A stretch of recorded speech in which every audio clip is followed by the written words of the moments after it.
train. Look at that beast. Enormous, isn't it? Look at it. Crazy. It's running really, really low on fuel. The next one is the next town, and that's about 60 miles away. So I think, well, what are you going to do? Stop and ask these campers? Going to stop and ask these campers, yeah. Hi, guys. You don't have any diesel on you, do you? Excuse me, guys.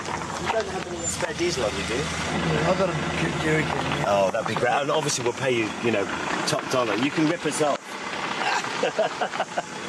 Oh, you are a star. Oh, 10 litres, man. You are fantastic. Look at that. Double. No, you don't offer double. Oh, doesn't that sound good? Ah, the sound of diesel, eh? The liquid. Actually, he's going to make a mistake. This is actually the water. Can you imagine? You want a good idea, but... Oh, I thank you so much. I'm so glad you're prepared. Look at that needle. Yeah, he's a lovely guy. Do you think it was bad of me asking for change?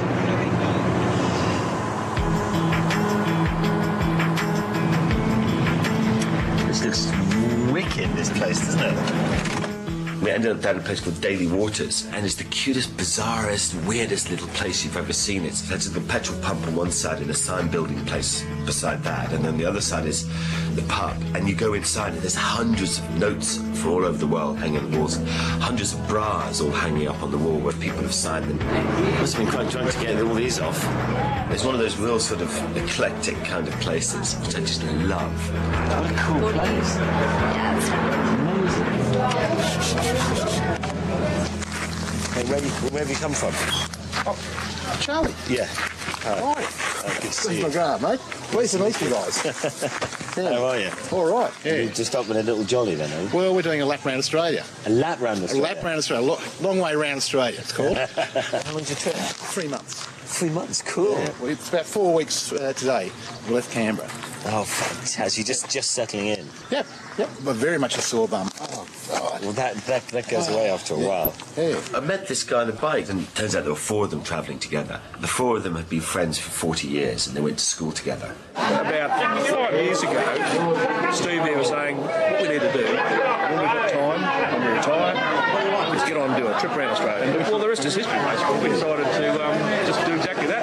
No plan, no rules. No rules. We're in dead zone. It's called 1964. Yeah, so you 4 are in here. 2, 3, there you are. Yeah, have a look. Oh, boy. And there they were. They'd finally got together, spent 3.5 months riding around Australia, and they were just having a whale of a time.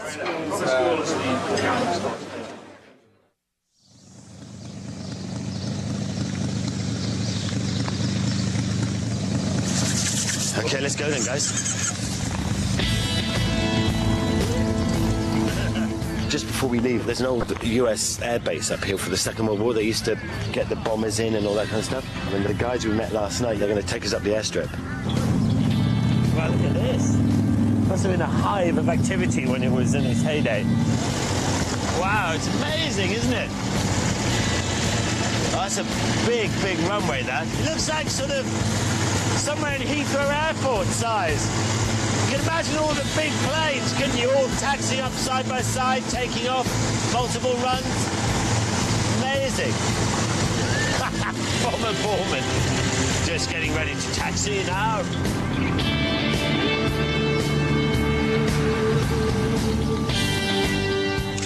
Brilliant, guys. Yeah.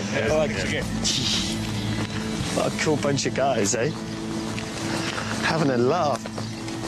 So, Alice Springs, and that little bit closer to Ollie. Ollie's in the back, mate. Oh, no, not that Ollie. We don't talk about that. No, we don't, Russ. We promised that when we had the foursome, that we wouldn't mention it on television. You know, jeez, what do people think?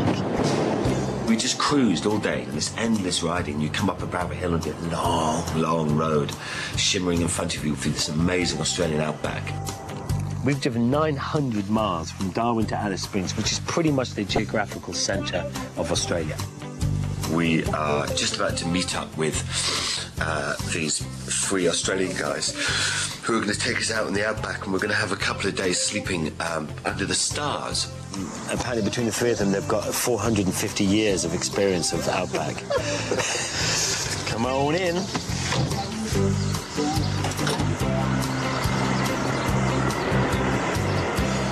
Is this where the camel race was? Yesterday. We're supposed to be doing this camel race, but because we took too long on the boat, there's just no way we could make it down in time. So we went and met the guy and went to have a look at some camels. Oh, there he is. I can see him already. The Camel King of Australia. This guy is a dead bloody legend. Is he?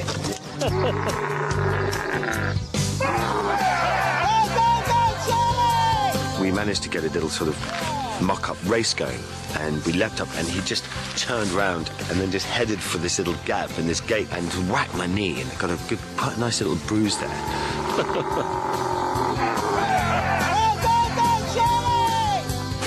We had to go and race it again, and I thought I was going to do that again, but luckily I managed to get a bit more of the reins on, and this time we went round. It's just all about fear, really, and just holding on.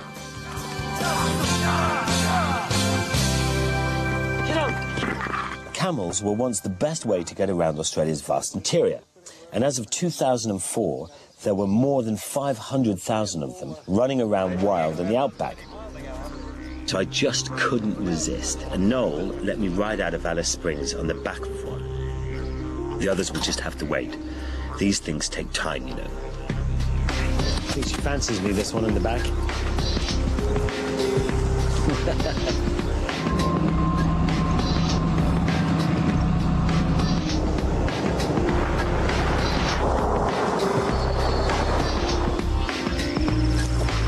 Nice, what a spot, eh? A little bit of trees there.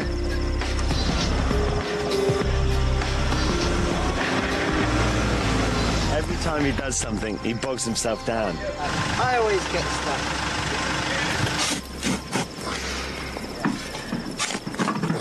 What I'll do a couple more holes, and then my assistant will finish it off, okay? Okay. How big is it? Oh, there we go. So look, tiny. Oh yeah, it just sits here in the ring, look. Yeah, and you put a plastic bag in there, yeah. But it sinks, doesn't it? It probably sinks and it stinks.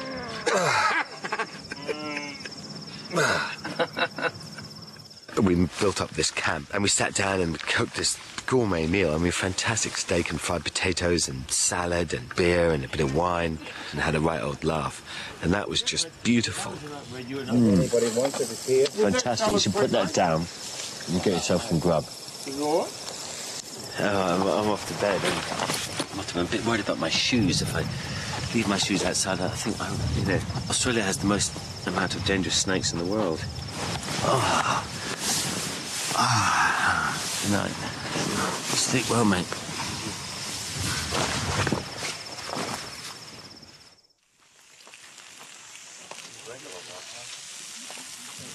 I woke about 3, I think, and just stared up at the stars, watching the shooting stars.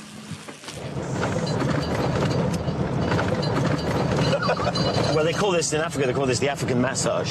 Do they? Yeah, because you get a nice little massage on the back as you go along. A lot of the dirt roads become very corrugated. It's like as you go along and comfortable. So you get these machines and they grade them out so that they're smooth again. So we came across this bloke doing it, this guy Popeye. And he was a wild character, and he was dead happy for us to come along and have a go, basically. The outback is crisscrossed with tens of